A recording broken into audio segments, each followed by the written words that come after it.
السلام عليكم أكم جرتن كوجم تودا في جالتم تون هوردفتون برسيسا ورما الحمد لله أن نجاكو تنجيني هي خنجال الله كوجادا بكجرتن مرس نجاكو إجا هوردفتون كي برم سراغ كيسة توانا نسمبر تيزو حالة تيوتري سنجال أشوف همه تبناتشو عند سنة نسمبر سيجورا تيوتري دي عند كم بيه كمو حالة تبنات نسمبر سيزن جرا garuu namoonni baay'een komentii jalatti yeroo guyyaa lama guyyaa sadii yookiin guyyaan tokkoon booda ni cufamtii ni jolaa cufamtee jirti haala itti banannu wallaalle malee banannee jirraa warroonni jettan ni jirtan jechuudha isin galee kanaafuu warraan tana haala tiwutarii isin jalaa cufame san banachuu itti dandeessanii fi haala tiwutariin keessan itti isin jalaa cufamuu hin dandeenye isin barsise jechuudha isin galee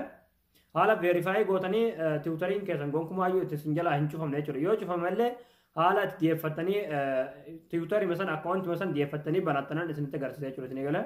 egaa daawwattootaan kiyya gama barumsaatiin darbuun duratti warroonni yuutuub chaanaala kiyyaaf haarawaa taatan sabskiraayib gochuun dagatinadha yeroo sabskiraayibii gootan mallattoo notifikashinii san kilik godhuudhaan ol kajettu irratti tuqachuun dagatinaa jechuudha barumsuun asirratti dabarsinu tokkolleen akkasiin hin dabarre jechuudha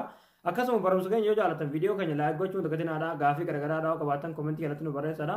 egaa gamanaan gama barumsaan dabarsaa viidiyoo kana hanga xumuratti daawwadhaa na hordofaa isiniin jedha.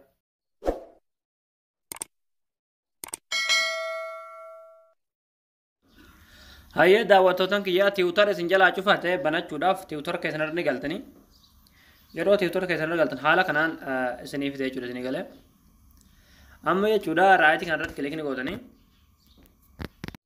egaa daawwattootaan kiyya yeroo raayitii san guuttanii kilikii gootan haala kanaan fuula kana isinii bana jechuudha isinii galee asirratti kun akkuma argaa jirtan waan filachuu qabdan afaan ingiliffaatiin asol isinii kaa'ee jira jechuudha isinii galee waan inni filadhaa isinii jee filatan jechuudha kiyyaama motorsaayikilii filadhu naan jee jechuudha isinii garuu muka filadhaa jechuun mala yookiin ammoo tiraaktera yookiin qonna qottuu filadhaa isiniin jechuun mala yaani waan garagaraa jechuudha asirratti waan filachuu qabdan afaan ingiliffaa asirratti isinii barreessa jechuudha isinii galee suuraalee kana keessaa waan inni maqaa isinii dhiyeessan sadii isaadhaa filattu jechuudha isinii galee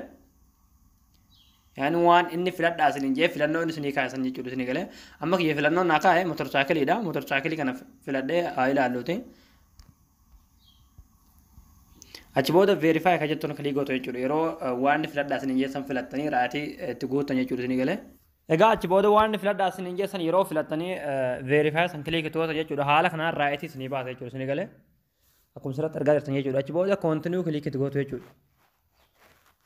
ammallee koontiniyuu kilii itti gootu jechuudha egaa kun akkuma asirratti argaa jirtan kun banamee jira jechuudha isinii galee haaluma argaa jirtan jechuudha amma tiwutar fayyadamuu ni dandeessanii jechuudha waan barbaadan irra deemtanii foloo gootanii kan barbaadan sheerii gochuu dandeessu jechuudha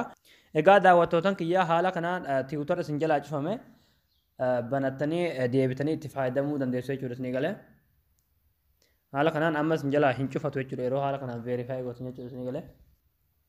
egaa daawwattootaan kiyya isiniif gala jeetan abdii qabaa barumsa birootiin haga walitti deebinutti waan hordofaniif galatoomaa viidiyoo keenya laayik sheer gochuun tuqatinaadha. channel keenya haaraa yoo taatan subscribe gootanii maatii channel keenyaa ta'uu dagatinaa waan hordofanii galatooma.